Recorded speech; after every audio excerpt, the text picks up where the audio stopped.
7তলা 8তলা 9তলা পর্যন্ত মশা উঠে। মশা কামড়াচ্ছে এবং নানান রকমের মানুষের অসুখ হচ্ছে। কখনোই আমরা দেখি না এখানে মশা তাড়ানোর যে ওষুধ আছে, তারপর যে কীটনাশক আছে, এগুলো কখনো দেওয়ার জন্য। চোখ রাঙাচ্ছে ডেঙ্গু, বাড়ছে আক্রান্ত।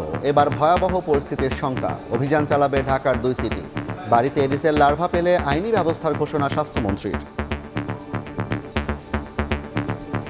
ডেঙ্গুর সিজন চলে আসছে, কাজে আমরা এটা আগে থেকে আমরা এটাকে প্রতিহত করতে চাই। যদি কোনো বাড়িতে ঢুকে আমরা ছাদে পানি পাই, ড্রেনে পানি পাই, বদ্ধ ল্যাট্রিনে পানি পাই, মোবাইল কোর্ট সাথে সাথে জরিমানা কর। স্কুল খুললে হামের সংক্রমণ বাড়ার শঙ্কা। ভাবাচ্ছে গরমে চিকেন পক্স ও ডায়রিয়াও। সংক্রমণ এড়াতে অসুস্থ শিশুদের বাসায় আইসোলেশনে রেখে চিকিৎসার পরামর্শ। ছুটির পরে এখন আবার মানুষের সমাগম বেড়ে যাবে, রাজধানীতে স্কুল কলেজ খুলে যাবে। আইসোলেশন রাখা এবং তার ট্রিটমেন্টটা কন্টিনিউ করলে সংক্রমণ যাতে না ছড়ায় সেদিকে খেয়াল রাখতে হবে আমাদের। দেখছিলেন প্রধান শিরোনাম। দুপুরের সময়ের সঙ্গে আছি আমি জাফর সাদিক। এবার অন্যান্য শীর্ষ সংবাদ। পুশ ইন ঘিরে সীমান্তে উত্তেজনা। 24 ঘন্টায় 8 জেলা দিয়ে পুশ ইনের চেষ্টা বিএসএফের, রুখে দিল বিজিবি। টহল জোরদার, দিনরাত পাহারায় স্থানীয়রাও। বাংলাদেশ তুরস্ক ঘনিষ্ঠতায় ভূ রাজনীতিতে নতুন সমীকরণ। কৌশলগত সম্পর্ক সম্প্রসারণের ইঙ্গিত দেখছেন বিশ্লেষকরা। নির্দিষ্ট বলয়ে আটকে না যাওয়ার পরামর্শ। দেশে রোপণ করা হবে 25 কোটি গাছ। বৃক্ষরোপণ কর্মসূচি সফলভাবে বাস্তবায়নের নির্দেশনা প্রধানমন্ত্রীর। দেশীয় পদ্ধতিতে অ্যাম্বুলেন্স তৈরির উদ্যোগ সরকারের।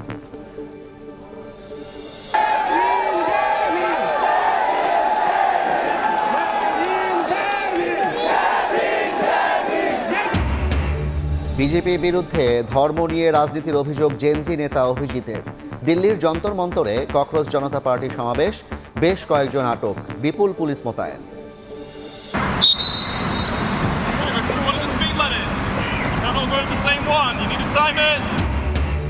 নারী সাব চ্যাম্পিয়নশিপে শিরোপার মহারণা আজ। ফেভারিট ভারতকে হারিয়ে হ্যাট্রিক শিরোপায় চোখ বাংলাদেশের। সেরাটা চান কোচ পিটার বাটলার।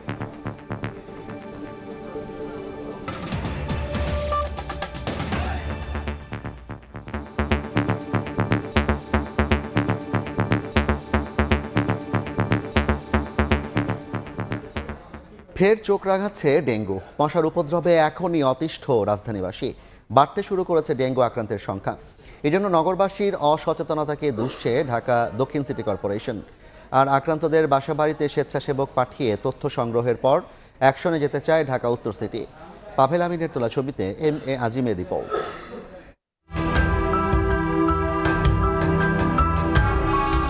সড়কের পাশেই যেন মশার চাষ। খোদ রাজধানীর কাঁটাবনেই দেখা মেলে এমন চিত্রের। বৃষ্টি হলেই জমে পানি, জন্মায় মশা। তবে এসব এখনো নজরে পড়েনি সিটি কর্পোরেশনের। আমরা মশার জন্যে বিরক্তি হচ্ছে, মশা কামড়াচ্ছে এবং নানান রকমের মানুষের অসুখ হচ্ছে। কখনোই আমরা দেখি না এখানে সিটি কর্পোরেশনের মশা তাড়ানোর যে ওষুধ আছে, তারপর যে কীটনাশক আছে, এগুলো কখনো দেওয়ার জন্য। বিগত বছরের হিসেব বলছে জুন থেকে সেপ্টেম্বর এই সময় বাড়ে ডেঙ্গুর প্রকোপ। গত কয়েকদিনের পরিসংখ্যানও দিচ্ছে জনগণকে সতর্কবার্তা। 7তলা 8তলা 9তলা পর্যন্ত মশা উঠে।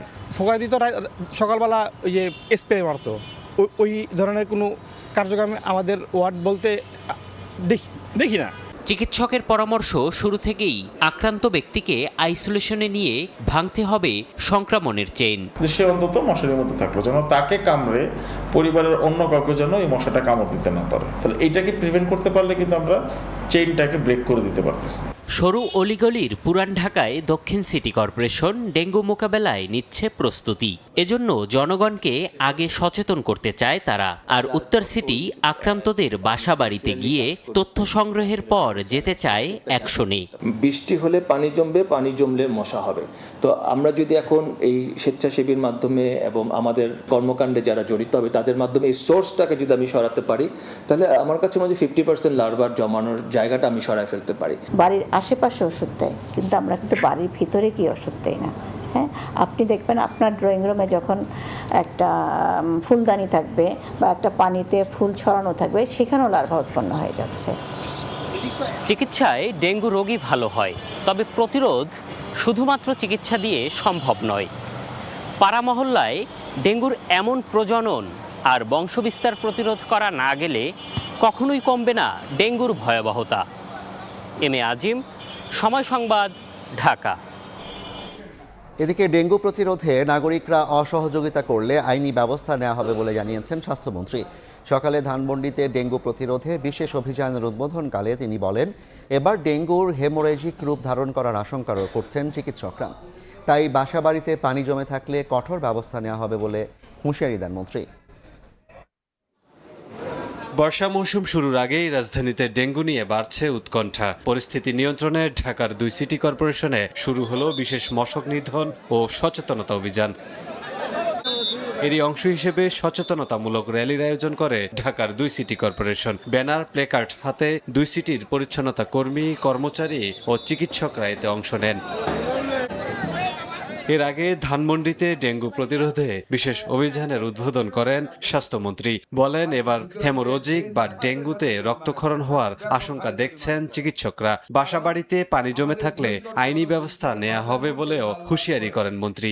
একই অনুষ্ঠানে ঢাকা দক্ষিণের প্রশাসক জানান, দক্ষিণের 75টি ওয়ার্ডের মধ্যে 28টি ডেঙ্গুর মারাত্মক ঝুঁকিতে রয়েছে।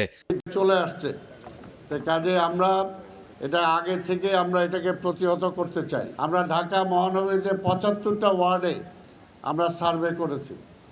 সার্ভে করার মধ্য দিয়ে বের হয়ে এসেছে প্রায় 60টা ওয়ার্ডে, 28টা ওয়ার্ডে হলো একেবারে অধিক ঝুঁকিপূর্ণ, 28টা ওয়ার্ডে। আর বাকি যে কয়টা সেটা মাঝারি ঝুঁকিপূর্ণ। আমাদের মোবাইল টিম যাবে, যদি কোনো বাড়িতে অনেকে ঢুকতে দেয় না, এটা করে পারবেন না, ঢুকতে দিতে হবে দেশের সরকারকে। যদি কোনো বাড়িতে ঢুকে আমরা ছাদে পানি পাই, ড্রেনে পানি পাই, বদ্ধ ল্যাট্রিনে পানি পাই, মোবাইল কোড, সাথে সাথে জরিমানা করা। এদিকে রাজধানীর গুলশানে ডেঙ্গু প্রতিরোধে সচেতনতা কর্মসূচির উদ্বোধন করেন স্বাস্থ্য প্রতিমন্ত্রী ডাক্তার এম এ মুহিত। আগামী 3 মাসব্যাপী ডেঙ্গু নিধন কর্মসূচি পালিত হবে রাজধানী জুড়ে। এ সময় নাগরিকদের সচেতন করার পাশাপাশি আইন প্রয়োগের কঠোর হুঁশিয়ারি দেন তিনি। 3 মাসের একটা কর্মসূচি হাতে নিয়েছি ডেঙ্গু প্রতিরোধের জন্য। আমরা যদি নিজ নিজ বাসায় আর এই কথাগুলো যদি আরো একজন 5 জনকে 10 জনকে কথাগুলো বলি, তাহলে আমাদের মনে হয় আমাদের কাজগুলো আরো সহজ হবে, আমাদের সচেতনতা আপনাদের মাধ্যমে বৃদ্ধি পাবে। বিভিন্ন সোসাইটিগুলো তারা ইতিমধ্যেই সচেতনভাবে পদক্ষেপ নেওয়ার জন্য দাবি জানিয়েছেন। তাদেরকে আমরা সেই সহযোগিতা করব, সেই চিঠি দেব, এবং তারপরেও যদি কাজ না হয় তাদেরকে নিয়েই আমরা আইনের আওতায় যে কঠিন ব্যবস্থাগুলো নিতে হয় প্রয়োজনে সেগুলো নেব। এছাড়া সরকারি প্রতিষ্ঠানে এডিসের লার্ভা পাওয়া গেলে সংশ্লিষ্ট প্রতিষ্ঠান প্রধানকে জরিমানা করা হবে বলেও জানান তিনি। সবাই মিলে সচেতনতা বৃদ্ধির মাধ্যমে ডেঙ্গু প্রতিরোধ করা সম্ভব বলে আশা প্রকাশ করেন প্রতিমন্ত্রী। কামরুল হাসান, সময় সংবাদ, ঢাকা। ঈদের ছুটি শেষে খুলছে শিক্ষা প্রতিষ্ঠান, আর এতে শঙ্কা বাড়ছে আবারও হামের সংক্রমণ বাড়ার। সেই সঙ্গে অতিরিক্ত গরমে শিশুদের চিকেন পক্স ও ডায়রিয়াও ভাবাচ্ছে চিকিৎসকদের। সংক্রমণ এড়াতে অসুস্থ শিশুদের আইসোলেশনে রেখে বাসায় চিকিৎসা দেওয়ার পরামর্শ চিকিৎসকদের। 3 মাসের কম সময়ে 6 শতাধিক প্রাণ কেড়ে নিয়েছে হাম। পাশাপাশি আক্রান্ত হয়েছে প্রায় 90,000 মানুষ। হাসপাতালে ভর্তি বেশিরভাগ শিশুই আক্রান্ত হয়েছে পরিবারের অন্য সদস্য থেকে, আবার কেউ সংক্রমিত হাসপাতাল থেকেই। সবসময় বাসায় থাকতে, মানুষের ভিড়ের মধ্যে না বের হতে, তাহলে ছড়াতে পারে এটা। আবার নারী শিশু নিয়ে যাওয়ার পরে মনে করো জায়গায় ভর্তি করার কোনো আর পরিবর্তন হয় না, কোনো আর বেশি হয়ে যায়। বাসায় কারোর হয়নি, কিন্তু ওর যেখানে ভর্তি করছিলাম ওখানে অনেক বাচ্চাদের হাম ছিল, তার পরবর্তী যে ওর হাম হয়েছে। চিকিৎসকরাও বলছেন আক্রান্তের সংস্পর্শে গেলে সংক্রমিত হওয়ার ঝুঁকি আছে। ঈদের ছুটি শেষে স্কুল খোলা নিয়ে তাই শঙ্কায় চিকিৎসকরা। বলছেন এতে আবারও বাড়তে পারে হামের সংক্রমণ। হামের সংক্রমণ হচ্ছে এখনো, তবে পূর্বের তুলনায় কিছুটা কম মনে হচ্ছে আমার। পেশেন্ট কম পাচ্ছি, তবে ছুটির পরে এখন আবার মানুষের সমাগম বেড়ে যাবে, রাজধানীতে স্কুল কলেজ খুলে যাবে। এই সময় আবার একটা হামের সংক্রমণ বাড়ার সম্ভাবনা আছে আমার মনে হয়। অতিরিক্ত গরমে হামের সঙ্গে সঙ্গে শিশুদের চিকেন পক্স, ডায়রিয়াও ভাবাচ্ছে চিকিৎসকদের। তাদের পরামর্শ, হাম যাতে না ছড়ায় অসুস্থ শিশুদের রাখতে হবে আইসোলেশনে। হামের পাশে chicken pox, viral fever, diarrhoea, গরমে ডায়রিয়াও বেড়ে যাবে। যতটুকু সম্ভব যে আইসোলেশন রাখা এবং তার ট্রিটমেন্টটা কন্টিনিউ করলে সংক্রমণ যাতে না ছড়ায় সেদিকে খেয়াল রাখতে হবে আমাদের। হামে আক্রান্ত শিশুদের সঠিক আইসোলেশনে রেখে বাসায় চিকিৎসা দিলেও অনেক শিশু সুস্থ হচ্ছে বলে জানান চিকিৎসক। মনির হোসেন, সময় সংবাদ, ঢাকা। বৃক্ষরোপণ কর্মসূচি সফলভাবে বাস্তবায়নের নির্দেশনা দিয়েছেন প্রধানমন্ত্রী তারেক রহমান। তেজগাঁওয়ে প্রধানমন্ত্রীর কার্যালয়ে এক বৈঠকে এই নির্দেশনা দেন তিনি। 5 বছরে সারা দেশে 25 কোটি বৃক্ষরোপণের পরিকল্পনা রয়েছে সরকারের। আগামী সপ্তাহে চট্টগ্রাম থেকে এ কর্মসূচির উদ্বোধনের কথা রয়েছে প্রধানমন্ত্রীর। গাছ রোপণের পাশাপাশি জলবায়ু সচেতনতা বৃদ্ধি এবং পরিবেশ দিবস উপলক্ষে বিভিন্ন কর্মসূচির প্রস্তুতি নিয়ে আলোচনা হয়। এদিকে দেশীয় প্রযুক্তিতে অ্যাম্বুলেন্স তৈরি সংক্রান্ত অন্য আরেকটি বৈঠক অনুষ্ঠিত হয় প্রধানমন্ত্রীর সভাপতিত্বে। দেশীয় প্রযুক্তি ব্যবহার করে সস্তায় কিভাবে অ্যাম্বুলেন্স তৈরি করা হয় সে বিষয়ে বিস্তারিত আলোচনা হয় সভায়।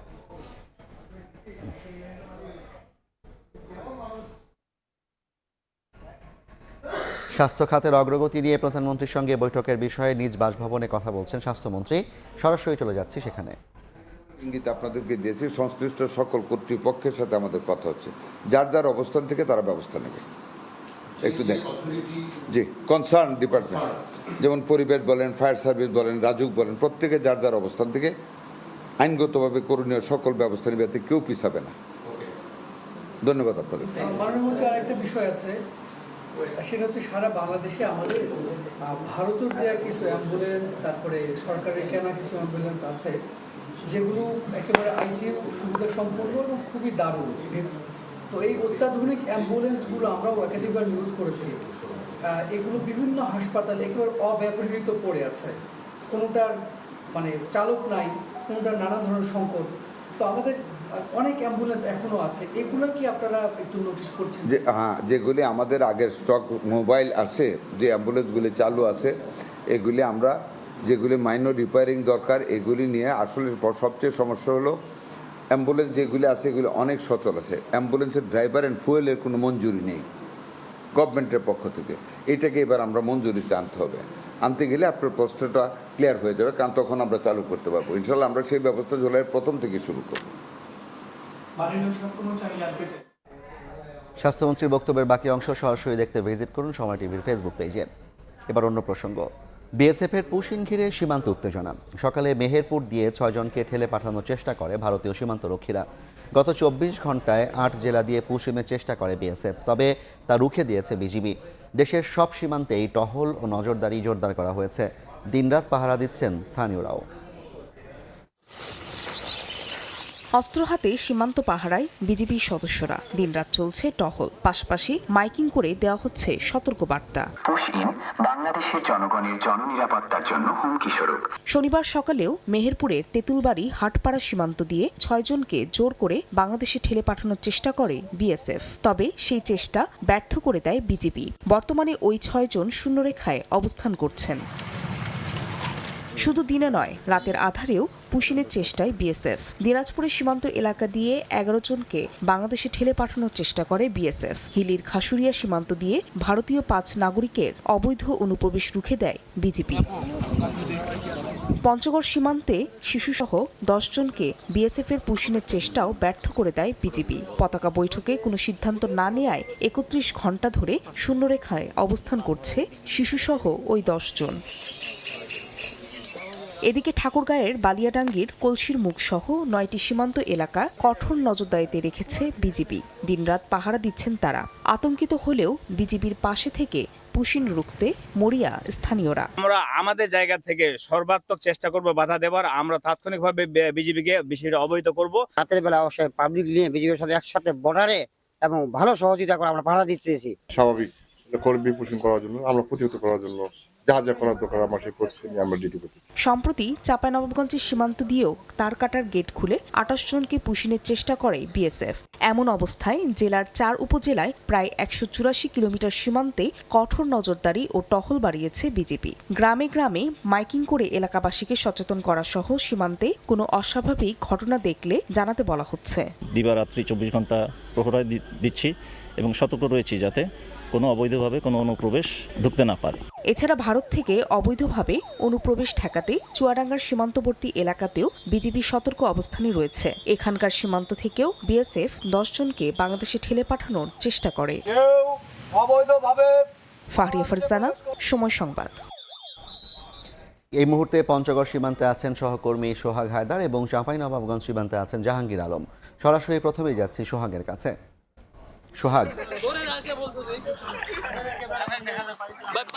দিন অতিবাহিত হয়ে রাত অতিবাহিত হয়েছে, এর মাঝে কিন্তু ঝড় বৃষ্টি নেমেছে, কিন্তু দীর্ঘ অপেক্ষা সেই অপেক্ষায় আমরা দেখছি যে সীমান্তের জিরো লাইনে পুশিন হওয়ার চেষ্টা 10 জন নারী পুরুষ এবং শিশু দীর্ঘ অপেক্ষা করছে। আমি যে জায়গাটিতে দাঁড়িয়ে রয়েছি এটি পঞ্চগড় সদর উপজেলার হারিভাষা ইউনিয়নের বড়বাড়ি সীমান্ত এলাকায়। ঠিক এই এলাকায় গতকাল ভোর রাতে কিন্তু প্রায় 10 জনকে পুশিনের চেষ্টা চালায় ভারতীয় সীমান্তরক্ষী বাহিনী বিএসএফ। এরপর থেকে কিন্তু স্থানীয়দের সহায়তায় বিজিবি এই সকল মানুষকে তাদের বাধা প্রদান করে জিরো লাইনে নিয়ে আসে এবং বর্তমানে তারা কিন্তু জিরো লাইনে অবস্থান করছে। এবং আমরা দেখছি যে গতকাল থেকে কিন্তু এখানে কয়েক পর্যায়ে পতাকা বৈঠক হয়েছে, যেটা কোম্পানি কমান্ডার পর্যায়ে। এরপর কিন্তু আজকে দুপুরবেলা প্রায় 12:30 নাগাদ কিন্তু ব্যাটালিয়ন পর্যায়ে উভয় দেশের বাহিনী কিন্তু এখানে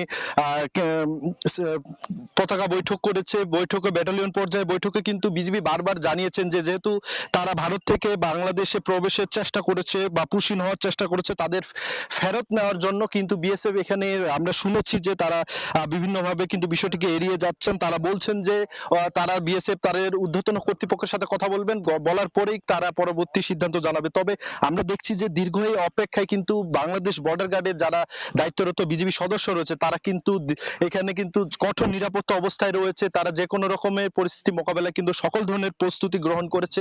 আমরা অভ্যন্তরেও দেখেছি যে বিএসএফ যারা সদস্য রয়েছে তারাও কিন্তু রয়েছেন। তবে এখানে আমরা একটা বিষয় জানিয়ে রাখি যে গতকাল থেকে এই জায়গাটিকে ঘিরে কিন্তু একটা টান অবস্থা তৈরি হয়েছে। এখানে কিন্তু স্থানীয় আশপাশের মানুষজন যারা রয়েছে তারাও কিন্তু উপস্থিত হচ্ছেন বিষয়টি আসলে কি সমাধান হচ্ছে সেটি জানার জন্য এবং দেখার জন্য। আমরা এখানে দেখছি যে প্রায় 3 জন শিশু রয়েছে এবং এর সাথে কিন্তু 2 জন নারী রয়েছে এবং 5 জন পুরুষ রয়েছে। সকলে কিন্তু গতকাল থেকে প্রায় এখন পর্যন্ত যদি বলি প্রায় 32 থেকে 33 ঘন্টা যাবত কিন্তু বাংলাদেশ ভারতের যে জিরো লাইন রয়েছে ভারতের অভ্যন্তরে সেখানে কিন্তু অবস্থান করছেন এবং তারা দীর্ঘ অপেক্ষা করছে। গতকাল রাতে আমরা দেখেছি পঞ্চগড়ের উপর দিয়ে কিন্তু একটি ভারী বৃষ্টি বয়ে গেছে, ভারী বৃষ্টির সাথে বজ্র বৃষ্টি, এর মাঝেও কিন্তু তারা কিন্তু এখানে অবস্থান করেছে এবং তারা চেষ্টা করেছে, বিজিবি কিন্তু চেষ্টা করেছে বারবার যে তাদের যেহেতু ভারত থেকে নাগরিকগুলো এসেছে তাদের যেন বিএসএফ ফেরত নেয় সেই বিষয়টি জানানোর জন্য বারবার কিন্তু বিজিবির পক্ষ থেকে বিএসএফ কে জানানো হচ্ছে। তো এ ছিল আমার কাছে পঞ্চগড়ের সীমান্ত এলাকা থেকে পুশিনের সর্বশেষ খবর। আমরা যাব চাঁপাইনবাবগঞ্জে, সেখানে আছে সহকর্মী জাহাঙ্গীর আলম। চাঁপাইনবাবগঞ্জের বাঙ্গাবাড়ির সীমান্ত দিয়ে গত বৃহস্পতিবার ভোররাতের দিকে ভারতীয় সীমান্তরক্ষী বাহিনী 6 জন শিশুসহ 28 জন নারী পুরুষকে বাংলাদেশের অভ্যন্তরে জোরপূর্বক ঠেলে দেওয়ার চেষ্টা করে। ঘটনা জানতে পেরেই মূলত বিজিবি সেখানে প্রতিহত করে এবং ব্যর্থ হওয়ার পর গত 3 দিন ধরে তারা এই শূন্য রেখায় অবস্থান করছিল। এমন অবস্থায় আজ সকালে আসলে বিজিবি আমাদেরকে যেমনটা জানিয়েছেন যে তারা তাদেরকে ফিরিয়ে নিয়ে গেছে ভারতীয় সীমান্তরক্ষী বাহিনী বিএসএফ। এমন অবস্থায় আসলে তাদেরকে ফিরিয়ে নিয়ে গেল চাঁপাইনবাবগঞ্জের যে 184 কিলোমিটার প্রায় সীমান্ত রয়েছে ভারতীয় সীমান্ত, সেই সীমান্তগুলোতে 3টি ব্যাটালিয়ন কাজ করছে। সবগুলো সীমান্ত এই মুহূর্তে সতর্ক অবস্থায় রয়েছে। লোকবল সংকট এবং দুর্গম এলাকা হওয়ায় স্থানীয় গ্রামবাসী এবং সীমান্তের যে এলাকাগুলো রয়েছে সেগুলোর আসলে স্থানীয় বাসিন্দাদেরকে বিভিন্নভাবে সহযোগিতা তাদের কাছ থেকে চাওয়া হচ্ছে বিজিবির পক্ষ থেকে। এলাকায় আসলে জনসচেতনতার জন্য মাইকিং করা হচ্ছে, বিভিন্ন মসজিদে গিয়ে খুতবায় বিষয়টি তুলে ধরার জন্য ইমাম সাহেবদেরও আসলে অনুরোধ করা হচ্ছে এবং গ্রামবাসীদেরকে বিভিন্নভাবে আমরাও দেখছি গত কয়েকদিন ধরেই আসলে লাঠি সোঁটা এবং টর্চ লাইট নিয়ে রাতের অন্ধকারেও তারা বিজিবির সাথে সীমান্ত পাহারায় দিচ্ছে এবং বিজিবির পক্ষ থেকে বলা হচ্ছে দিনের বেলা বিজিবি সদস্যরা বাইনোকুলার এবং ড্রোন ক্যামেরা দিয়ে নজরদারি রাখছে সীমান্ত এলাকায় এবং রাতের অন্ধকারে আসলে তারা ব্যাপক টহল কার্যক্রম বৃদ্ধি করেছে। স্থানীয় বাসিন্দা এবং বিজিবির পক্ষ থেকে যেমনটা বলা হচ্ছে বিশেষ করে তার বেড়া রয়েছে রয়েছে এমন জায়গাগুলোতে লাইট অফ করে দিয়ে ভারতীয় সীমান্তরক্ষী বাহিনী বিএসএফ তাদেরকে পার করে দেওয়ার একটা প্রচেষ্টা করেছে। গত কয়েক মাসেও আসলে চাঁপাইনবাবগঞ্জের বিভিন্ন সীমান্ত দিয়ে যে সমস্ত সীমান্তগুলো দিয়ে আসলে পুশিনের ঘটনা ঘটেছিল গত কয়েক মাসে, সেই সীমান্তগুলোতেও আসলে বাড়তি তৎপরতা দেখতে পাচ্ছি আমরা বিজিবির তরফ থেকে। বিজিবির পক্ষ থেকে বলা হচ্ছে কোনো ধরনের পুশিন বা এ ধরনের চেষ্টা বা অপতৎপরতা আসলে কোনোভাবে মেনে নেওয়া যাবে না এবং সীমান্তবাসীকে নিয়ে তারা কঠোর নজরদারি এবং তৎপরতা এবং টহল কার্যক্রম বৃদ্ধি করেছে। এছাড়াও লোকবল বৃদ্ধি করা হয়েছে এবং দিনরাত সার্বক্ষণিক আসলে সীমান্ত এলাকায় কঠোর নজরদারি করছে। যে কোনো ধরনের অপ্রীতিকর বা পুশিনের ঘটনা তারা রোধের জন্য ব্যাপক প্রস্তুতি নিয়েছেন এবং বিশেষ করে চাঁপাইনবাবগঞ্জের যে সীমান্তগুলো রয়েছে বেশিরভাগ এলাকায় মূলত আমবাগান এবং দুর্গম এলাকা এবং নদী এবং তারবেড়াবিহীন হওয়ার কারণে মূলত সেই সুযোগটা নিয়েই মূলত বিএসএফ আসলে পুশিনের যে ঘটনার চেষ্টা করে সে বিষয়গুলো আসলে বিবেচনায় নিয়ে কঠোর নজরদারি রেখেছে এই মুহূর্তে বিজিবি। এ ছিল চাঁপাইনবাবগঞ্জ সীমান্তের সর্বশেষ পরিস্থিতি। পুশিন চেষ্টার খবর জানতে সরাসরি যুক্ত ছিলাম পঞ্চগড় এবং চাঁপাইনবাবগঞ্জ থেকে। তুর্কি পররাষ্ট্রমন্ত্রীর বাংলাদেশ সফরকে ভূরাজনীতির নতুন সমীকরণ হিসেবে দেখছেন আন্তর্জাতিক সম্পর্ক বিশ্লেষকরা। তাদের মতে দ্রুত পরিবর্তনশীল আঞ্চলিক ও বৈশ্বিক বাস্তবতায় হাকান ফিদানের সফরের মধ্য দিয়ে নতুন উচ্চতায় পৌঁছাবে ঢাকা আঙ্কারা সম্পর্ক, যা বাংলাদেশের কৌশলগত পরিসর সম্প্রসারণেও গুরুত্বপূর্ণ ইঙ্গিতবাহী। শাতিলা শারমিনের রিপোর্ট। ইউরোপ ও এশিয়ার সংযোগস্থল তুরস্ক, একদিকে ন্যাটোর গুরুত্বপূর্ণ সদস্য, অন্যদিকে মুসলিম বিশ্বের প্রভাবশালী রাষ্ট্র। সামরিক প্রযুক্তি, প্রতিরক্ষা, শিল্প এবং আঞ্চলিক কূটনীতিতে দেশটির উপস্থিতি আন্তর্জাতিক অঙ্গনের নতুন গুরুত্ব তৈরি করেছে। 3 দিনের সফরে বাংলাদেশে এসেছেন তুরস্কের পররাষ্ট্রমন্ত্রী হাকান ফিদান। কূটনীতিতে আসার আগে দীর্ঘ সময় দেশটির জাতীয় গোয়েন্দা সংস্থার নেতৃত্বে থাকা ফিদানকে প্রেসিডেন্ট রিসেপ তাইপ এরদোয়ানের ঘনিষ্ঠ একজন হিসেবে বিবেচনা করা হয়। ফলে তার ঢাকা সফর শুধুমাত্র পররাষ্ট্র মন্ত্রণালয় পর্যায়ের নিয়মিত যোগাযোগের অংশ নয়, বরং বৃহত্তর আঞ্চলিক সমীকরণের প্রেক্ষাপটে দেখছেন আন্তর্জাতিক সম্পর্ক বিশ্লেষকরা। তাদের মতে প্রতিরক্ষা সহযোগিতা, নিরাপত্তা সক্ষমতা বৃদ্ধি, প্রযুক্তি স্থানান্তর এবং বাণিজ্যিক অংশীদারিত্বের ক্ষেত্রে দুই দেশের সম্পর্ক আরও গভীর হওয়ার সুযোগ তৈরি হয়েছে। সামরিকভাবে বাংলাদেশের এই মুহূর্তে অবশ্যই তৃতীয় অথবা আরো দূরের দেশগুলোর সাথে ভালো সম্পর্ক বজায় রাখা দরকার। সেক্ষেত্রে বাংলাদেশের তুরস্কের সাথে সম্পর্কের জায়গাটি অনেক বেশি গুরুত্বপূর্ণ হয়ে উঠতে পারে। তুরস্কের যে যে প্রতিরক্ষা খাতে বাংলাদেশের সহযোগিতা এটা জোরদার করা অবশ্যই প্রয়োজন। কোনো অস্ত্র তৈরি করতে চায় বাংলাদেশ হয়তো সেটাকে যৌথভাবে দেখতে পারে। বিশ্লেষকদের মতে ন্যাটোভুক্ত একটি প্রভাবশালী রাষ্ট্রের সঙ্গে ঘনিষ্ঠ সহযোগিতা বাংলাদেশের কৌশলগত বিকল্প ও আন্তর্জাতিক পরিসরকে সম্প্রসারিত করতে পারে। তবে আন্তর্জাতিক রাজনীতির প্রতিযোগিতামূলক বাস্তবতায় কোনো নির্দিষ্ট বলয়ের অংশ না হয়ে জাতীয় স্বার্থকে সামনে রেখে ভারসাম্যপূর্ণ সম্পর্ক বজায় রাখার পরামর্শ তাদের। ডিফেন্স তৈরি যে আধুনিকায়ন করা এবং এটা আধুনিক রাষ্ট্রের সাথে সহযোগিতা করে শিখতে পারি, সে কিন্তু আমাদের জন্য অত্যন্ত লাভজনক হবে। আমাদের শুধু একটু রাজনৈতিক কৌশলের দরকার, সফলভাবে ব্যবস্থাপনা করা দরকার। যদি করা সম্ভব হয় তাহলে আমি মনে করি যে দক্ষিণ এশিয়া এই যে একটি পরিবর্তনের হাওয়া বইছে, সেই হাওয়ায় বাংলাদেশ কিন্তু অনেক উন্নত একটি স্তরে চলে যেতে পারে। ঢাকা আঙ্কারা সম্পর্কের অগ্রগতি এখন বাংলাদেশের কৌশলগত সক্ষমতা ও পররাষ্ট্র নীতির বিচক্ষণতার একটি পরীক্ষা বলেও মনে করেন আন্তর্জাতিক সম্পর্ক বিশ্লেষকরা। শাতিলা শারমিন, সময় সংবাদ, ঢাকা। বিআরসি বিদ্যুতের দাম বাড়ালেও নিম্ন আয়ের 65% গ্রাহককে বর্ধিত দামের আওতামুক্ত রাখা হয়েছে। স্বল্প আয়ের মানুষের কথা বিবেচনায় দ্বিতীয় দফায় ডিজেলের দামও বাড়ায়নি সরকার। সচিবালয়ে ব্রিফ করেন তথ্যমন্ত্রী ও উপদেষ্টা। বলেন, জ্বালানি ও বিদ্যুৎ খাতে আওয়ামী লীগ সরকারের দুর্নীতির বোঝা বর্তমান সরকারকে বহন করতে হচ্ছে। গ্রাহক পর্যায়ে বিদ্যুৎ জ্বালানির ধারাবাহিক মূল্যবৃদ্ধির চাপে জনজীবন ক্ষোভ প্রকাশ করে দাম কমানোর দাবি উঠেছে। এদিকে বিদ্যুৎ সাশ্রয় ও নিম্ন আয়ের মানুষের কথা বিবেচনায় এরই মধ্যে সরকার বেশ কিছু সিদ্ধান্ত নিয়েছে। সাপ্তাহিক ছুটির দিনে সচিবালয়ে জরুরি সংবাদ সম্মেলনে প্রধানমন্ত্রীর তথ্য উপদেষ্টা জানালেন, নিম্ন আয়ের 65% গ্রাহককে বর্ধিত দামের আওতামুক্ত রাখা হয়েছে। এমনকি সাধারণ মানুষের কথা চিন্তা করে সরকার দ্বিতীয় দফায় ডিজেলের দামও বাড়ায়নি। বিদ্যুতের দাম বাড়ানো হলেও বাজারে বড় কোনো প্রভাব ফেলবে না। 50-এর নিচে যারা থাকেন তাদের জন্য একটা মূল্য স্তর, আর যারা 75-এ যান তাদের জন্য একটা মূল্য স্তর, এবং আমরা বলতে পারি এটা খুবই কম মূল্যে বিদ্যুৎটা দেওয়া হয়। তাদের বিদ্যুতের মূল্য বাড়ানো হয়নি। বিইআরসি সব ক্ষেত্রে বিদ্যুতের মূল্য বাড়িয়েছিল, কিন্তু সরকার অ্যাপিল করে এই বিদ্যুতের মূল্য আগের জায়গায় রেখে দিয়েছে। সরকার পেট্রোল, অকটেন এবং কেরোসিনের দাম বাড়িয়েছে, ডিজেলের দাম বাড়ানো হয়নি। বাজারে জিনিসপত্রের দাম, বিশেষ করে কাঁচা বাজার, সবজির মূল্য আমি দেখি বেশ তুলনামূলকভাবে নিয়ন্ত্রণে আছে। তথ্যমন্ত্রী বলেন, আওয়ামী সরকারের লাগামহীন দুর্নীতি এবং অতিরিক্ত আমদানি নীতির কারণে জ্বালানি খাতে সংকট সৃষ্টি হয়েছে। তবে মূল্যস্ফীতি নিয়ন্ত্রণ এবং সাধারণ মানুষের জীবনযাত্রার কথা চিন্তা করে এ খাতে বিশাল ভর্তুকির তুলনায় দাম বেশি বাড়ানো হয়নি। আমাদের দেশের মাটির নিচে নিশ্চিতভাবে বেশ কিছু জ্বালানির পরিমাণ আছে, তা কেন উত্তোলন করার উদ্যোগ না নিয়ে আমদানি নির্ভর করে রাখা হলো কেন? যে এই অপরাধগুলি যখন প্রায় 1 দশক 1.5 দশক যাবৎ হয়েছে, লুটপাটের কালো টাকার মালিক যারা হয়েছেন দেশে এবং বিদেশে পাঠিয়েছেন, সেই অপরাধের বোঝাই কিন্তু বহন করতে হচ্ছে এই এখনকার ব্যবস্থাপনার যে সংকটের মধ্যে বর্তমান সরকার আছে। 41,000 কোটি টাকার যে ভর্তুকি আমাদেরকে এখনো দিতে হচ্ছে, খেলাফি ঋণের দিকে তাকাই, এখান থেকে মানি লন্ডারিং এর পরিমাণের দিকে তাকাই, তাহলে কিন্তু এই 41,000 কোটি টাকা কিন্তু কিছুই না। বিদ্যুতের দুর্নীতির চক্র থেকে বেরিয়ে আসতে সময় লাগবে বলেও মন্তব্য করেন জহিরুদ্দিন স্বপন। দুর্নীতির যে একটা চক্র। প্রসূন আশিস, সময় সংবাদ, ঢাকা।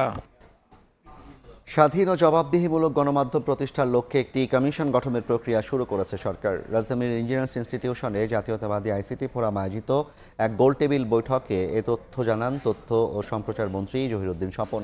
বৈঠকে বক্তারা বলেন, গত 1 বছরে অপতথ্যের সবচেয়ে বড় শিকার হয়েছেন প্রধানমন্ত্রী তারেক রহমান। অপতথ্য ও বিভ্রান্তিকর তথ্য মোকাবিলায় সরকার দেশের সব ধরনের ই-সেফটি নেটওয়ার্ককে আরও শক্তিশালী করার প্রয়োজনীয়তার উপর গুরুত্ব আরোপ করে সহযোগিতার আশ্বাস দেন তথ্যমন্ত্রী। এ সময় জাতীয়তাবাদী আইসিটি ফোরামকে অপতথ্য প্রতিরোধে করণীয় ও সম্ভাব্য সমাধান নিয়ে একটি খসড়া পরিকল্পনা প্রণয়নের আহ্বান জানান তিনি। তথ্যমন্ত্রী আরও বলেন, সরকার নীতি নির্ধারণে বিশেষজ্ঞদের মতামতকে গুরুত্ব দিচ্ছে। ইতিমধ্যেই সার্বিক গণমাধ্যমের জন্য আমরা কমিশন গঠন করার কাজে হাত দিয়েছি। মাননীয় প্রধানমন্ত্রী দেশের সকল সংবাদপত্রের মালিকদের সঙ্গে কথা বলেছেন, সম্পাদকদের সঙ্গে কথা বলেছেন, টেলিভিশন মালিকদের সঙ্গে শিগগিরই আমরা কথা বলতে নিয়ে যাব তাদেরকে মাননীয় প্রধানমন্ত্রীর সঙ্গে। সরকারের চিন্তা প্রক্রিয়ার মধ্যে আমরা এক্সপার্টদেরকে অনেক বেশি করে কিন্তু এনগেজ করার চেষ্টা করছি, যারা অনেকে এই বিষয়টি খুব ভালো করে না দেখেই অনেক মন্তব্য করে ফেলছেন নেতিবাচক। দুপুরের সময় আরও থাকছে, তরুণদের টার্গেট করে হানি ট্র্যাপ, আদায় করত মুক্তিপণ, টাকা না দেয়ায় উবার চালককে খুন করে লাশ বস্তায় ভরে ফেলে দেয় নদীতে, মূল হোতাসহ 4 সদস্য গ্রেপ্তার।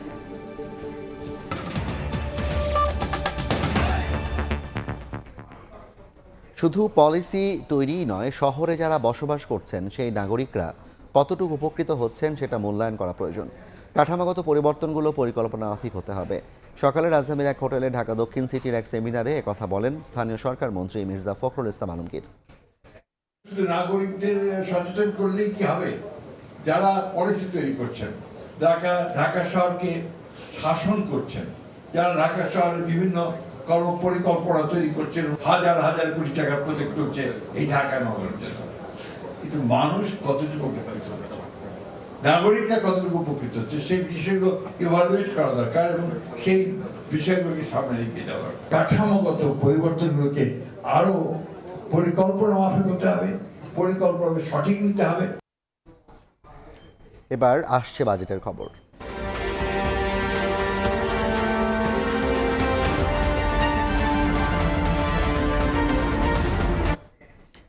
2034 সালের মধ্যে $1 ট্রিলিয়ন অর্থনীতিতে পরিণত করার লক্ষ্যমাত্রা নির্ধারণ করা হয়েছে বলে মন্তব্য করেছেন অর্থ ও পরিকল্পনা উপদেষ্টা অধ্যাপক রাশেদ আল মাহমুদ তিতুমির। এছাড়া বাজেটে 60,000 কোটি টাকার রিকভারি ও রিকনসিলিয়েশন প্রকল্প নেওয়ার কথা জানান তিনি। চলতি মাসে আসছে 2026-27 সালের বাজেট প্রকল্প। এ নিয়ে নানা মহলে চলছে আলোচনা। এরই মাঝে সিরডাপে সংকট মুহূর্তের বাজেট শীর্ষক গোলটেবিল আলোচনা সভার আয়োজন করে জাতীয় সংবাদ মাধ্যম চর্চা।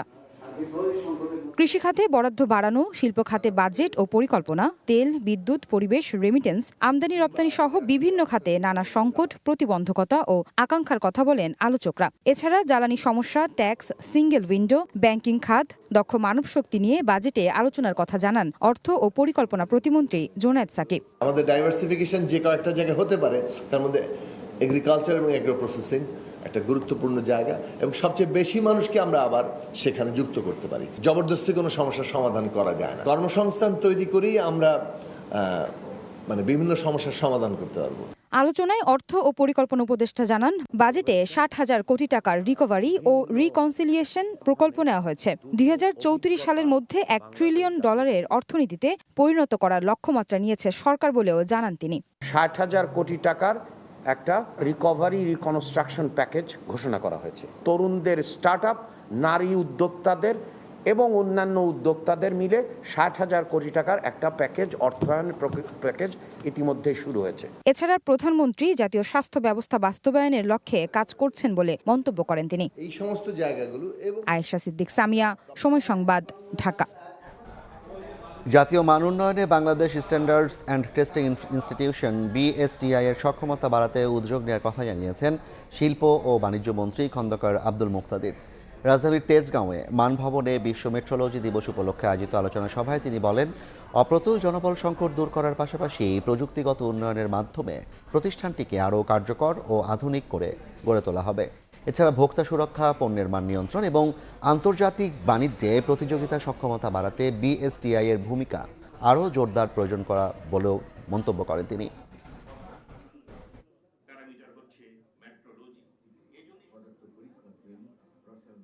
উৎপাদন প্রক্রিয়া এবং ভোক্তা পর্যায়ে যে জিনিসগুলি ভোগ হয়, সেগুলির প্রত্যেকটার উপরে মানুষের আস্থা থাকতে হবে। BSTI-কে আমাদের দেশের প্রয়োজন অনুযায়ী আমরা শক্তিশালী করব, প্রয়োজনে জনবল স্ফীত করব এবং একটা এবল সংগঠন হিসাবে ইনশাল্লাহ এটাকে।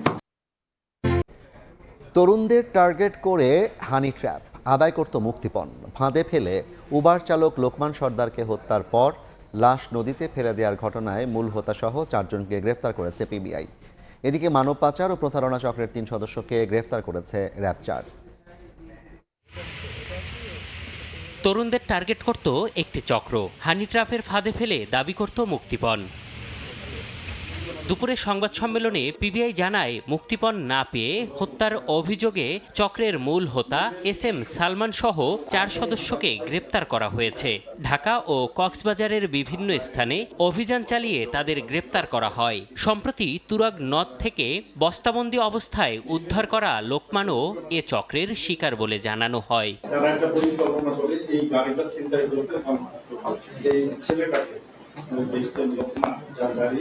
মূলত লোকপানের গাড়ি হচ্ছে সে ভাড়া চায় 30 তারিখ মধ্যরা তাকে এই আসামি মিম ফোন থেকে তাকে ফোন দেয়, আসতে বলে, কথা বলতে বলে, আসো একটা পর্যায়ে তার চাপের করে সে কারণ এদিকে ইতালি, জার্মানি বা ইউরোপে পাঠানোর নামে লাখ লাখ টাকা হাতিয়ে নেয়ার অভিযোগে মানব পাচার চক্রের 3 সদস্যকে গ্রেপ্তার করেছে র্যাব 4। প্রাথমিক জিজ্ঞাসাবাদে অভিযোগের সত্যতা স্বীকার করে এমন একাধিক ঘটনায় গ্রেপ্তারকৃতরা জড়িত থাকার কথা জানিয়েছে। আসামিদের এবং ভিকটিমকে ব্যাপক জিজ্ঞাসাবাদে আমরা আরও কয়েকজন ভিকটিমের সন্ধান পেয়েছি, তারাও এই চক্রের ফাঁদে পড়ে প্রতারণার শিকার হয়েছেন। এমন অভিযান অব্যাহত থাকবে বলেও জানিয়েছে র্যাব 4। এম এ আজিম, সময় সংবাদ, ঢাকা। ধারণ ক্ষমতার 4 গৌরবন্দী নিয়ে ধুঁকতে থাকা চট্টগ্রাম কেন্দ্রীয় কারাগারকে অপরাধের ধরন ও অঞ্চলভিত্তিক 4টি অংশে বিভক্ত করতে চায় কারা কর্তৃপক্ষ। এক্ষেত্রে মহানগর ও জেলার জন্য যেমন পৃথক কারাগারের পরিকল্পনা, তেমনি মাদক মামলার আসামি ও রোহিঙ্গাদের জন্য ভিন্ন আবাসনের প্রস্তাব দেওয়া হয়েছে। তবে এই প্রকল্প জটিলতা সৃষ্টির পাশাপাশি ব্যয়বহুল হয়ে উঠবে বলে আশঙ্কা আইনজীবীদের। বিস্তারিত জানাচ্ছেন কমল দেব। মাত্র ১,৮৫০ জন ধারণ ক্ষমতার চট্টগ্রাম কেন্দ্রীয় কারাগারে বর্তমানে বন্দী রয়েছে ৬,০০৯ জন। মহানগরের ১৬টি থানায় দায়েরকৃত মামলার অন্তত ৩ থেকে ৩,৫০০ আসামি যেমন এই কারাগারে থাকছে, তেমনি জেলার থানায় দায়েরকৃত মামলার আসামিও থাকছে আরও অন্তত ১,৫০০। মাত্রাতিরিক্ত বন্দী নিয়ে দুর্ভোগে প্রশাসন। এই পরিবেশে যারা থাকতেছে, আল্লাহ না করুক যদি কোনো কারণে কোনো একটা কন্টাজিয়াস কোনো একটা ডিজিজের মধ্যে যায়, তারা যেভাবে একজন আরেকজনের সাথে এত কাছাকাছি থাকে, আমার মনে হয় একটা ডিজাস্টার হয়ে যেতে পারে। আমি খুবই আতঙ্কে থাকি। চট্টগ্রাম কেন্দ্রীয় কারাগারে স্বাভাবিক সময়ে মাদক আইনের ২,৫০০ এবং ৬০০-র বেশি জলদস্যু আইনে গ্রেপ্তার হওয়া আসামি বন্দী থাকছে। এর বাইরে রয়েছে বিভাগীয় ট্রাইব্যুনাল এবং মিয়ানমারের নাগরিক ৩৫০ রোহিঙ্গা এবং বিভিন্ন সন্ত্রাসী বাহিনীর দুর্ধর্ষ সন্ত্রাসীরা। আর এই গ্রুপটি চট্টগ্রামের সন্ত্রাস সৃষ্টি ও অপরাধের মাত্রা বাড়াতে গুরুত্বপূর্ণ ভূমিকা রাখছে বলে অভিযোগ উঠেছে। এই অবস্থায় মহানগর, জেলা এবং মাদক আইন ও রোহিঙ্গাদের জন্য পৃথক কারাগারের প্রস্তাবনা পাঠানো হয়েছে ঊর্ধ্বতন কর্তৃপক্ষের কাছে। পুরনো যে কারাগারটা আছে সেটা চট্টগ্রাম মানকানা আপনার ডিস্ট্রিক্টের বন্দি থাকবে, তখন আপনার সব জাতীয় বন্দি আলাদা আলাদা থাকবে, কোনো বন্দির সাথে কোনো বন্দির সংমিশ্রণ ঘটবে না, তারা সলা পরামর্শ করতে পারবে না, তখন অটো রাষ্ট্রের অপরাধটা কমে আসবে। অবশ্য বিশ্বের কোনো দেশে এই ধরনের কারাগার নজির না থাকায় অপরাধ প্রতিরোধের ক্ষেত্রে কারা কর্তৃপক্ষকেই আরও বেশি কঠোর হতে বলছেন এই পুলিশ কর্মকর্তা। চট্টগ্রাম মহানগরের বন্দীদের সরিয়ে নিতে বহুল আলোচিত জঙ্গল সলিমপুরে নতুন একটি কারাগার স্থাপনের চিন্তা ভাবনাও চলছে। বিশ্বের কোথাও কোনো কারাগারেই আমি এই ক্রাইম অনুযায়ী শ্রেণী বিভাগ করে আলাদা জেলখানা দেখিনি। সবখানেই একই জেলখানায় সবাই বসবাস করে, কিন্তু ওখানে ভেতরে আলাদা আলাদা সেল থাকে, আলাদা আলাদা সিস্টেম থাকে। চট্টগ্রাম কেন্দ্রীয় কারাগার থেকে চট্টগ্রাম আদালত ভবনের দূরত্ব ৫০০ গজেরও কম, কিন্তু অপরাধের ধরন ও অঞ্চল ভেদে চট্টগ্রাম কারাগারকে বিভাজন করা হলে জটিলতা না কমে বরং বাড়বে বলে মনে করেন আইনজীবী নেতারা। হাজারো আসামি, হাজার রকমের মামলা আছে এখানে। এখন অনেক সময় দেখা যায় এক আসামির ৩ ধরনের সমস্যার মামলার মধ্যে ইনভলভ। আমাদের এই ভঙ্গুর অর্থনীতিতে এই ধরনের ব্যয়বহুল প্রকল্প নেওয়া মানেই একটা প্রশ্নবোধক চিহ্ন থেকে যায়। কারাবিধি অনুযায়ী একজন বন্দী কারাগারে ঘুমানোর জন্য ৩৬ বর্গফুট এবং হাঁটা চলার জন্য আরো ১০০ বর্গফুট জায়গা বরাদ্দ রাখার বিধান রয়েছে, কিন্তু ১৮৮৫ সালে প্রতিষ্ঠিত কারাগারে বন্দীর সংখ্যা বেশি হয় তা সম্ভব হয়ে উঠছে না। অপরাধ নিয়ন্ত্রণে কারাগার বিভাজন নিয়ে তর্ক বিতর্ক থাকতে পারে, কিন্তু শতবর্ষী চট্টগ্রাম কেন্দ্রীয় কারাগারের সংস্কারের কোনো বিকল্প নেই। কমল দে, সময় সংবাদ, চট্টগ্রাম। দুপুরের সময় আরও থাকছে। যুদ্ধবিরতি সত্ত্বেও ইরানের রাডার স্থাপনায় যুক্তরাষ্ট্রের হামলা, জবাবে কুয়েত ও বাহরাইনে মার্কিন ঘাঁটি লক্ষ্য করে ক্ষেপণাস্ত্র ছুড়েছে IRGC।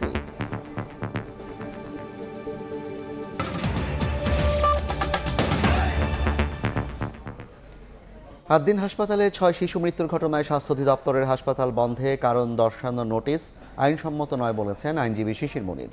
আইনিভাবে মোকাবিলা করবে হাসপাতাল কর্তৃপক্ষ।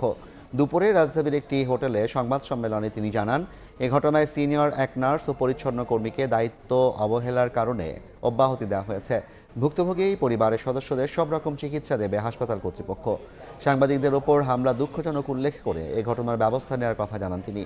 ভুক্তভোগী পরিবার ও কর্তৃপক্ষের ব্যানারে সংবাদ সম্মেলন করায় সমালোচনার মুখে পড়েন আইনজীবী শিশির মনির। তিনি দাবি করেন, আদ্দিনের চিকিৎসা সেবা নেয়া এবং উদ্ভূত পরিস্থিতি বিবেচনায় সংবাদ সম্মেলন ডেকেছেন তিনি।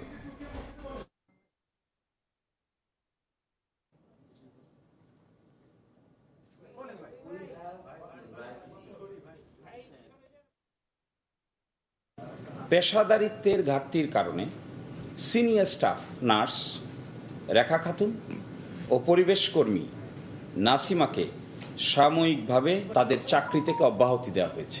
স্বাস্থ্য মন্ত্রণালয়ের পক্ষ থেকে লাইসেন্স ক্যান্সেল করার জন্য যে নোটিশ পাঠিয়েছে, this is unlawful. They cannot send this type of notice. এটা উই উইল ফাইট লিগালি।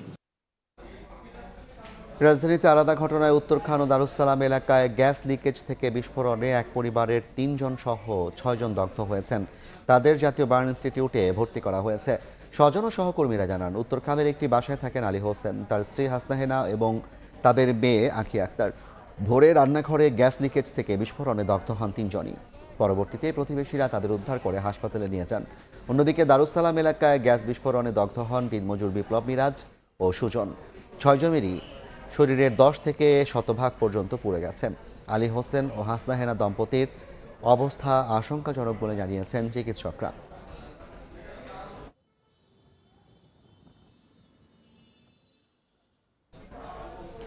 সড়ক দুর্ঘটনায় 4 জেলায় প্রাণ গেছে 6 জনের। সকালে ফেনী থেকে যাত্রী নিয়ে মদিনা পরিবহনের একটি বাস কুমিল্লা যাবার পথে 14 গ্রামের ছুপুয়া এলাকায় পৌঁছালে পেট্রোল পাম্পের কাছে থামে। এ সময় নিয়ন্ত্রণ হারিয়ে দ্রুতগতির একটি মোটরসাইকেল বাসের পেছনে ধাক্কা দেয়। এতে ঘটনাস্থলেই মোটরসাইকেলের 2 আরোহীর মৃত্যু হয়। এদিকে কুড়িগ্রামের রাজারহাটে মাছবাহী একটি পিকআপ ভ্যানের চাপায় ঘটনাস্থলেই মোটরসাইকেল আরোহী বাবা ও ছেলের মৃত্যু হয়। এছাড়া দিনাজপুরের নবাবগঞ্জে ট্রাক চাপায় মোটরসাইকেল চালক এবং গাজীপুরের কালিয়াকৈরে বাস চাপায় আরও একজন নিহত হয়েছেন।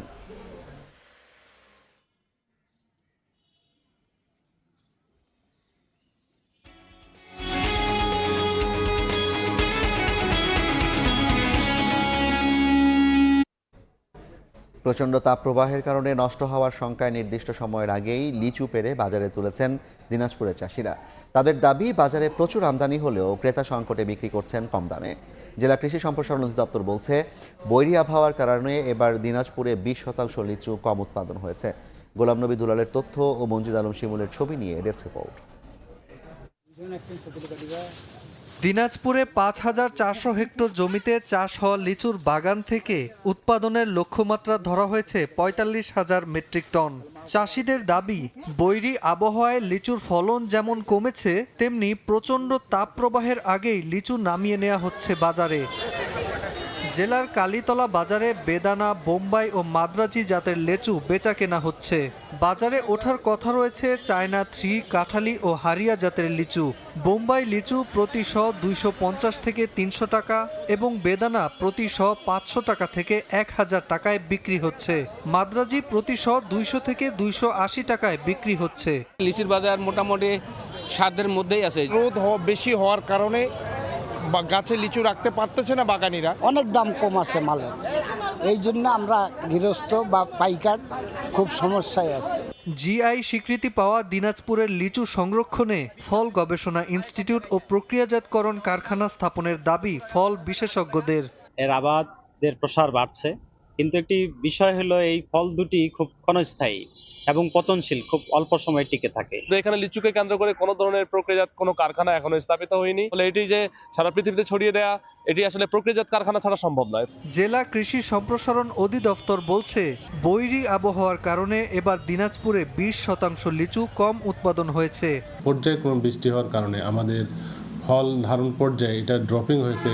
গড়ে প্রায় 15 থেকে 20% ফল কিন্তু আমাদের ঝরে গিয়েছে। পুলিশ সুপার বলছেন, আড়তদাররা যেন হয়রানি বা চাঁদাবাজির শিকার না হয়, তাই পুলিশি ব্যবস্থা রাখা হয়েছে। পুলিশের পক্ষ থেকে বিশেষ তদারকি এবং নজরদারি রাখছে, যাতে কোথাও কোনো রকম চাঁদাবাজি না হয়। কৃষি বিভাগের তথ্য মতে জেলায় প্রায় ৫,৫৪০ হেক্টর জমিতে লিচুর আবাদ হয়েছে। উৎপাদনের লক্ষ্যমাত্রা ধরা হয়েছে ৪৫,০০০ মেট্রিক টন। সময় সংবাদ, দিনাজপুর। 3% হিস্সা আর 10 লাখ মানুষের কর্মসংস্থান। অর্থনীতিতে গুরুত্বপূর্ণ অবদান রাখলেও নীতি কৌশলের অভাবে ধুঁকছে হালকা প্রকৌশল খাত। ঘুরে দাঁড়াতে কাঁচামাল আমদানি সহজ করা সহ আসছে বাজেটে বিশেষ নীতি সহায়তা চান খাত সংশ্লিষ্টরা। অভ্যন্তরীণ চাহিদা মেটানোর সুযোগ আর বিশ্ববাজারের সম্ভাবনা দুয়ে 4 মিলিয়ে সরকারকে উদ্যোগ নেওয়ার পরামর্শ অর্থনীতিবিদদের। ইশিত আক্তারের রিপোর্ট।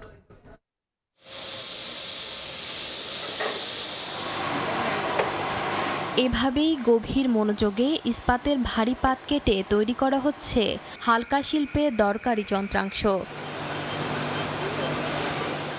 এক একজন শ্রমিকের অভিজ্ঞতা 20 থেকে 25, কারো আবার 35 বছরেরও বেশি। তবে অভিজ্ঞতার দীর্ঘ পথ পাড়ি দিয়েও প্রত্যাশা প্রাপ্তির হিসেবের খাতায় মেলাতে পারেননি কাঙ্ক্ষিত মজুরি। 8 ঘন্টা, 9 ঘন্টা, 10 ঘন্টা, 12 ঘন্টা ডিউটি করতে হয় আমাদের। বেতন 16,000 টাকা পাই, খুবই কষ্ট হয়ে যায়। কাজ করেও আর কি চলতে আমাদের কষ্ট হয়ে যায়। 15,000 টাকার মতো বেতন পাই। আমার ফ্যামিলি হচ্ছে জয়েন্ট ফ্যামিলি। দশকের পর দশক ধরে এমন অভিযোগের গণ্ডিতেই চলছে তাদের কর্মযোগ্য। তবে করোনার ধাক্কায় মন্দার কবলে পড়া শিল্পমুখী অর্থনীতি নতুন করে চিনিয়েছে চরম বাস্তবতা। এই ব্যবসাটা শুরু করছি কিন্তু দেশে যে পরিস্থিতি, ব্যবসার অবস্থা বেশি একটা ভালো না। কিনতেছি বেশি দাম দিয়ে, বিক্রি করতে পারতেছি না। হালকা প্রকৌশল শিল্প উদ্যোক্তাদের দাবি, বর্তমানে এ খাতের অভ্যন্তরীণ বাজার 40,000 কোটি টাকার, আর জিডিপিতে এ খাতের অবদান 3%। কর্মসংস্থান ও দরকারি যন্ত্রপাতির যোগান নিশ্চিত করা উদ্যোক্তারাও বলছেন, কাঁচামাল আমদানিতে উচ্চ শুল্ক আর ব্যাংক ঋণের সহজ সুবিধা না থাকায় দেয়ালে পিঠ ঠেকেছে তাদেরও। তেলের দাম বেড়ে গেছে, বিদ্যুতের দাম বেড়ে যাইতেছে, গ্যাসের দাম বেড়ে গেছে, সবগুলো চাপ আমরা এখন একসাথে নিয়ে এখন ব্যবসাটা আসলে টাফ হয়ে যাচ্ছে আমাদের করা। সম্ভাবনার বিশ্ববাজার ধরতে ও অভ্যন্তরীণ শিল্পের সূতিকাগার হয়ে থাকতে কাঁচামাল আমদানিতে শুল্ক কমানো সহ আসছে বাজেটে বিশেষ নীতি সহায়তা চান এ খাতের উদ্যোক্তারা। মেরামত সেবার উপর ব্যাট 15%, তো একসাথে মেরামত করলাম, ওখানে তো 15% যদি পুরাটার উপরে হয় আমাদের জন্য অসম্ভব হয়ে যায়। ক্রমবর্ধমান বৈশ্বিক চাহিদা মাথায় রেখে দেশের হালকা প্রকৌশল খাতে দীর্ঘমেয়াদী কর্মপরিকল্পনা সাজানোর তাগিদ দিচ্ছেন অর্থনীতিবিদরাও। আমাদের যে ফরেন মিশনগুলো আছে, বিশ্বের বিভিন্ন দেশে আমাদের কমার্শিয়াল উইং আছে, তাদেরও কিন্তু জানা দরকার যে আমাদের কী কী পণ্য আছে এই লাইট ইঞ্জিনিয়ারিং সেক্টরে, যেগুলো আসলে ওই দেশের বাজারে রপ্তানি হতে পারে। তো সেই বিষয়গুলোর পরিচিতিও কিন্তু সেভাবে হচ্ছে না। রাজধানী ধোলাইখাল সহ দেশের বিভিন্ন অঞ্চলে গড়ে ওঠা হালকা প্রকৌশল ক্লাস্টারে কম বেশি 80,000 প্রতিষ্ঠানে জড়িত প্রায় 10 লাখ মানুষ ও তাদের পরিবারের ব্যয় মেটানোর রোজগার। শ্রমিক এবং উদ্যোক্তা সবাই এখন চাতক পাখির মতো তাকিয়ে আছে আসন্ন জাতীয় বাজেটের দিকে। বিশেষজ্ঞরা বলছেন, সরকারি পৃষ্ঠপোষকতা না পেলে হুমকির মুখে পড়তে পারে সম্ভাবনাময় এই খাতটি। তাই মেরুদণ্ড খ্যাত এই খাতটিকে টিকিয়ে রাখতে কাঁচামাল আমদানিতে কর কমানো এবং সহজ শর্তে ঋণ দেওয়ার দাবি খাত সংশ্লিষ্টদের। ঈশিতা আক্তার, সময় সংবাদ, ঢাকা। নানা প্রতীক্ষার পর অবশেষে বিনা বাধায় দিল্লির যন্তর মন্তরে সমাবেশ করছে ককরোচ জনতা পার্টি। বিজেপির বিরুদ্ধে ধর্ম নিয়ে রাজনীতির অভিযোগে তুলেছেন প্রতিষ্ঠাতা অভিজিৎ দীপকে। পরিস্থিতি মোকাবিলায় বিপুল সংখ্যক পুলিশ মোতায়েন করা হয়েছে। এরই মধ্যে হরিয়ানা থেকে দিল্লি যাওয়ার পথে কয়েকজন সিজেপি কর্মীকে আটকের তথ্য দিয়েছে ভারতীয় গণমাধ্যম। সকাল থেকে নানা জল্পনা কল্পনার পর ভারতের দিল্লির যন্তর মন্তর চত্বরে সমবেত হল অনলাইন ব্যঙ্গাত্মক আন্দোলন ককরোচ জনতা পার্টির সমর্থকরা। নিট ও এসবিএস এর মতো সরকারি চাকরির পরীক্ষার প্রশ্নপত্র ফাঁসের ঘটনায় ভারতের কেন্দ্রীয় শিক্ষামন্ত্রীর পদত্যাগের দাবিতে ওঠা প্রতিবাদ বিক্ষোভের নেতৃত্ব দিচ্ছেন সিজেপির প্রতিষ্ঠাতা অভিজিৎ দীপকে। তার সঙ্গে লাদাখের সমাজকর্মী সোনম ওয়াংচুক সহ একাধিক অধিকার কর্মীর যোগ দেওয়ার কথা জানা গেছে। এ সময় নিজের বক্তব্যে বিজেপির বিরুদ্ধে ধর্ম নিয়ে রাজনীতির অভিযোগ তুলেছেন অভিজিৎ। এদিকে এই বিক্ষোভকে কেন্দ্র করে রাজধানী জুড়ে নিশ্ছিদ্র নিরাপত্তা বলয় তৈরি করেছে দিল্লি পুলিশ। প্রধানমন্ত্রী নরেন্দ্র মোদী, স্বরাষ্ট্রমন্ত্রী অমিত শাহ এবং শিক্ষামন্ত্রীর বাসভবনের বাইরে নিরাপত্তা বাড়ানো হয়েছে। বিক্ষোভকারীদের সঙ্গে কোনো রকম সংঘাতে না জড়িয়ে আলোচনার মাধ্যমে পরিস্থিতি শান্ত রাখার নির্দেশনাও দেয়া হয়েছে। আন্দোলনকারীদের পক্ষ থেকেও কর্মীদের জন্য বিশেষ কিছু করণীয় ও বর্জনীয় নিয়ম জারি করা হয়েছে। উস্কানিমূলক কোনো ফাঁদে পা না দিয়ে পুলিশকে ফুল দিয়ে শান্ত ও অহিংস উপায়ে প্রতিবাদ জানানোর আহ্বান জানিয়েছেন সংগঠনের মুখপাত্ররা। আম আদমি পার্টি সহ বিভিন্ন দলের ছাত্র সংগঠনও এই আন্দোলনে মাঠে নামছে বলে গোয়েন্দা সূত্রে বরাতে জানিয়েছে ভারতীয় গণমাধ্যম ইন্ডিয়ান এক্সপ্রেস। আমরা এখানে এই আশা নিয়ে এসেছি যে এর মাধ্যমে একটি পরিবর্তন আসবে। আমরা যে বিকশিত ভারত এর স্বপ্ন দেখেই সেটি বাস্তবায়িত হবে। এর আগে স্থানীয় সময় সকাল 8টার পরেই যুক্তরাষ্ট্র থেকে দিল্লির ইন্দিরা গান্ধী বিমানবন্দরে নামেন অভিজিৎ। পরে তাকে আইনশৃঙ্খলা বাহিনীর অজ্ঞাত স্থানে সরিয়ে নেয়ার খবর সামনে আনে ভারতীয় গণমাধ্যম। এছাড়া হরিয়ানা থেকে দিল্লির সমাবেশে যাওয়ার পথে সিজেপির কয়েকজন সমর্থককে আটকের খবরও পাওয়া গেছে। নাদিম মারজান, সময় সংবাদ। যুদ্ধবিরতি সত্ত্বেও চলছে ইরান যুক্তরাষ্ট্র পাল্টাপাল্টি হামলা। ইরানের রাডার স্থাপনায় হামলার দাবি করেছে মার্কিন নৌবাহিনী। জবাবে কুয়েত ও বাহরাইনে মার্কিন ঘাঁটি লক্ষ্য করে ক্ষেপণাস্ত্র ছোড়ার কথা জানিয়েছে তেহরান। এদিকে গত ফেব্রুয়ারি ওয়াশিংটন, তেল আবিব, আরব আমিরাতের ভূখণ্ড ব্যবহার করে তেহরানে হামলা চালায় বলে প্রমাণ পাওয়ার দাবি করেছেন ইরানের পররাষ্ট্রমন্ত্রী আব্বাস আরাকচি। যুদ্ধবিরতি সত্ত্বেও আবারও পাল্টাপাল্টি হামলা চালিয়েছে ইরান যুক্তরাষ্ট্র। ইরানের দক্ষিণাঞ্চলে উপকূলীয় এলাকায় নজরদারি রাডার স্থাপনায় শুক্রবার হামলার দাবি করেছে মার্কিন সেনাবাহিনী। যুক্তরাষ্ট্রের সেন্ট্রাল কমান্ড এক বিবৃতিতে জানায় তেহরানের 4টি ড্রোন ভূপাতিত করেছে তারা। ড্রোনগুলো হরমুজের দিকে ছোড়া হয়েছিল বলে দাবি তাদের। পরে গোরুক ও কেশম দ্বীপ উপকূলীয় নজরদারি রাডার স্থাপনায় হামলা চালানো হয়। ইরানের অপরিশোধিত তেল পরিবহনের অভিযোগে ভারত মহাসাগরে নিষেধাজ্ঞাভুক্ত একটি ট্যাঙ্কারও জব্দের দাবি করে মার্কিন নৌবাহিনী। যুক্তরাষ্ট্রের হামলার কয়েক ঘন্টার মধ্যেই কুয়েত ও বাহরাইনে মার্কিন ঘাঁটি লক্ষ্য করে ক্ষেপণাস্ত্র ছোড়ে ইরানের রেভলিউশনারি গার্ড কোর IRGC। মার্কিন সেন্ট্রাল কমান্ডও বিষয়টি নিশ্চিত করে জানায়, শনিবার স্থানীয় সময় ভোরে কুয়েতের আন্তর্জাতিক বিমানবন্দর এবং বাহরাইনে মার্কিন নৌবাহিনীর 5ম ফ্লিটের সদর দপ্তর লক্ষ্য করে কয়েকটি ক্ষেপণাস্ত্র ছোড়ে ইরান। তবে লক্ষ্যবস্তুতে আঘাত হানার আগেই সেগুলো ধ্বংসের দাবি করেছে তারা। এদিকে গত ফেব্রুয়ারিতে তেহরানে হামলায় যুক্তরাষ্ট্র ইসরায়েল সংযুক্ত আরব আমিরাতের আকাশসীমা ও ভূখণ্ড ব্যবহার করে বলে প্রমাণ পাওয়ার দাবি করেছেন ইরানের পররাষ্ট্রমন্ত্রী আব্বাস আরাকচি। আমিরাত ও ইসরায়েলের মধ্যে ঘনিষ্ঠ রাজনৈতিক, বাণিজ্যিক ও অর্থনৈতিক সম্পর্ক রয়েছে বলেও অভিযোগ করেন তিনি। রাইসা জান্নাত, সময় সংবাদ। সাফের হ্যাট্রিক শিরোপার লক্ষ্যে মাঠে নামছে বাংলাদেশ। গোয়ার জওহরলাল নেহেরু স্টেডিয়ামে বেঙ্গল টাইগার্সদের প্রতিপক্ষ স্বাগতিক ভারত। ইতিহাস লিখতে বদ্ধপরিকর মারিয়া মান্ডারা। ঘরের মাঠে বাংলাদেশকে ছেড়ে কথা বলবে না ভারতের মেয়েরাও। সাফে দীর্ঘদিনের শিরোপা খরা কাটাতে চায় 5 বারের চ্যাম্পিয়নরা। বাংলাদেশ সময় ম্যাচ শুরু সন্ধ্যা 7টায়। আরও জানাচ্ছেন ফাহিম ইসলাম। বাংলাদেশ দলের হ্যাটট্রিক শিরোপা নাকি ভারতের 6 বছরের অপেক্ষার অবসান, তা নির্ধারিত হবে পণ্ডিত জওহরলাল নেহরু স্টেডিয়ামের হাই ভোল্টেজ ফাইনালে। দুই কোচ ও ফুটবলাররা ট্রফি নিয়ে ফটো সেশনে সৌহার্দ্যের বার্তা দিলেও মাঠের লড়াইয়ে যে কেউ কাউকে ছাড় দেবেন না তা বলার অপেক্ষা রাখে না। দিন শেষে দুই চিরপ্রতিদ্বন্দ্বী চাইবে ওই রূপালী ট্রফিটা নিজেদের করে নিতে। ফাইনালের আগে বাংলাদেশ দলের প্রেক্ষাপট একেবারেই ভিন্ন। কোনো মতে গ্রুপ পর্ব পার করে আসা বাটলার শিষ্যরা শেষ অনুশীলন সেশনে ছিল উজ্জীবিত।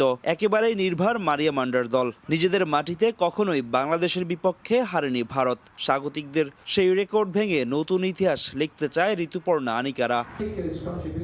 নারী ফুটবলের দীর্ঘমেয়াদী উন্নয়ন এবং শিরোপা জয় আমার কাছে দুটি গুরুত্বপূর্ণ। ফাইনালে সম্ভাব্য সেরা একাদশ নামাবো, তবে নতুন খেলোয়াড়দের সুযোগ দেয়া থেকে আমি কখনোই সরে আসবো না।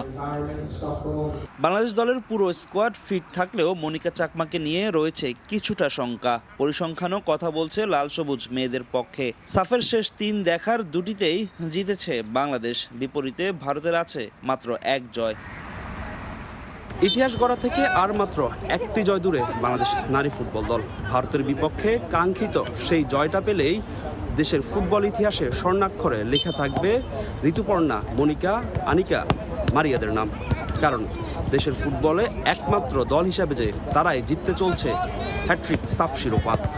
ব্যাম্বলিম অ্যাথলেটিক স্টেডিয়াম থেকে ফাহিম ইসলাম, সময় সংবাদ, গোয়া, ভারত। বিশ্বকাপের আগে শেষ প্রস্তুতি ম্যাচে মাঠে নামছে 5 বারের চ্যাম্পিয়ন ব্রাজিল। আজ ভোর 4টায় মিশরের মুখোমুখি হবে সেলেসাওরা।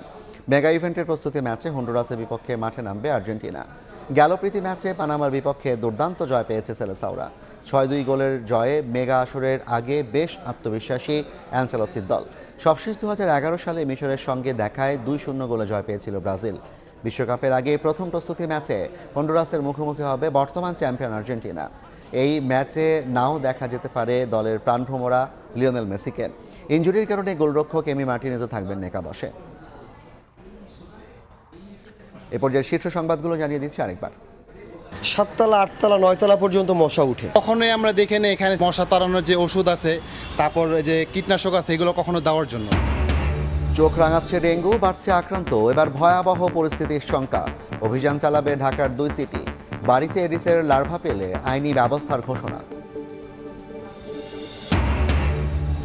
আর দিনে 6 শিশুর মৃত্যুর ঘটনায় হাসপাতাল বন্ধে কারণ দর্শানো নোটিশ আইনসম্মত নয়, দাবি আইনজীবীর। কালকের মধ্যে জবাব না পেলে ব্যবস্থা নেওয়ার ঘোষণা মন্ত্রী। এবং পুশিন ঘিরে সীমান্ত উত্তেজনা। 24 ঘন্টায় 8 জেলা দিয়ে পুশিনের চেষ্টা বিএসএফের। রুখে দিল বিজিবি। টহল জোরদার, দিনরাত পাহারায় স্থানীয়রাও।